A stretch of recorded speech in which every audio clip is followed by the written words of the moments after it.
এদিন রামনবমীর পূর্ণতিথিতে রাজ্যের বিভিন্ন প্রান্ত জুড়ে মিছিলের আয়োজন করা হয়। তেমনই এদিন প্রতি বছরের ন্যায় এবছরেও পানিহাটি বিধানসভার অন্তর্গত স্বদেশী মোড় থেকে এক বর্ণাঢ্য শোভাযাত্রা অনুষ্ঠিত হলো।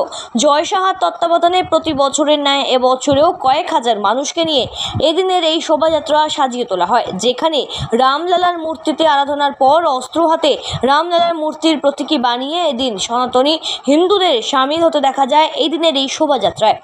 পানিহাটি স্বদেশী মোড় থেকে ঘোলা বাজার পর্যন্ত চলে এই শোভাযাত্রা। আর এই শোভাযাত্রা দেখবার জন্য রাস্তার দুধারে মানুষের ভিড় ছিল ব্যাপকভাবে। একদিকে ঢোল ধামসা মাদলের তাল সাথে মহারাষ্ট্রের ঢোলতাশা বাজিয়ে একেবারে জমজমাটিভাবে সেজে ওঠে এই দিনের এই শোভাযাত্রায় একেবারে দেবতাদের নানা রকম রূপকেও প্রতীকী হিসেবে উপস্থাপন করা হয়। অস্ত্র হাতে বহু ছেলেদের এদিন এই শোভাযাত্রায় ডিজে বক্স বাজিয়ে তালে তালে নাচের আনন্দে মেতে উঠতে দেখা যায়। প্রতিটি রাস্তার মোড়ে মোড়ে বিশেষভাবে নানা রকম আগুনের বাহার দিয়ে প্রদর্শনীরও আয়োজন করেন শিল্পীরা। ভারত মাতা সাজিয়ে তোলার সাথে সাথে রাম লক্ষ্মণ সীতা সাজিয়েও এই দিনের এই শোভাযাত্রার মধ্য দিয়ে উপস্থাপন করা হয়। তার সাথে জীবন্ত রামলালার রূপকেও এদিন তুলে ধরা হয় শোভাযাত্রার প্রতীকী হিসাবে। অসংখ্য হিন্দু সনাতনী সম্প্রদায়ের মানুষরা পা মেলান এই দিনের এই গোটা শোভাযাত্রায়। এই দিনের এই পদযাত্রার নানা রকমভাবে বাহারে সাজিয়ে তোলা হয়। প্রতি বছর এই একইভাবে ধুমধাম আকারে রামনবমী উপলক্ষে মহাপদযাত্রার আয়োজন করা হয় পানিহাটি জুড়ে। এবছরও তাই হিন্দু হিন্দু ভাই ভাই এই স্লোগানকে সামনে রেখে জয় সাহার তত্ত্বাবধানে এই বিরাট শোভাযাত্রার আয়োজন করা হয়। শোভাযাত্রা শেষে অগণিত ভক্তদের মধ্যে এবং পথ চলতি মানুষকে প্রসাদ বিতরণ করা হয়।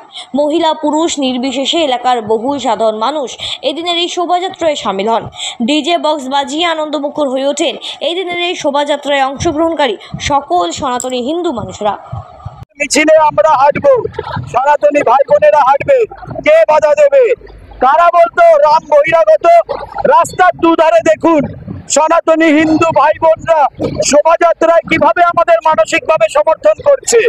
এটা হলো হিন্দু একতা, হিন্দু শক্তি। আজকে পানিহাটির মাটিতে প্রমাণ করে দিল যে আগামী দিনে অশুভ শক্তিকে আমরা দমন করে শুভ শক্তি আমরা স্বচ্ছ পানিহাটি করার জন্য আজ থেকে রামনবমীর দিন থেকে আমরা অঙ্গীকারবদ্ধ হলাম। নেত্রী জয় শ্রীরামকে গালাগাল মনে করে ওদের কথার উত্তর দেব? ওরা যেই রাস্তায় আজকে তৃণমূলের লোকজনরা রামনবমীর শোভাযাত্রায় হেঁটেছে শুধু লোক দেখানোর জন্য, যারা মন থেকে হেঁটেছে তাদের সাধুবাদ জানাই যে হিন্দু হিন্দু আমরা ভাই ভাই।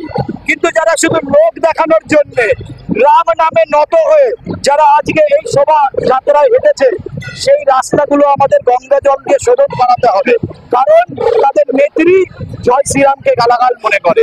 রামের জন্মদিন, এদিকে কিছুদিন আগে রামের যে জন্মভূমি এটা আছে উৎসব পালন হয়েছে এবং তৈরি হয়েছে ভারতবর্ষের বুকে, সারা পৃথিবীতে চমক লেগে গেছে এটা।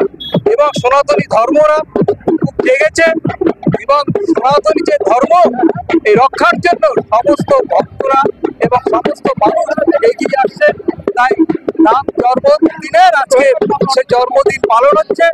আর কিছু বলার নেই। জয় বাবা লোকনাথ, জয় শ্রীরাম।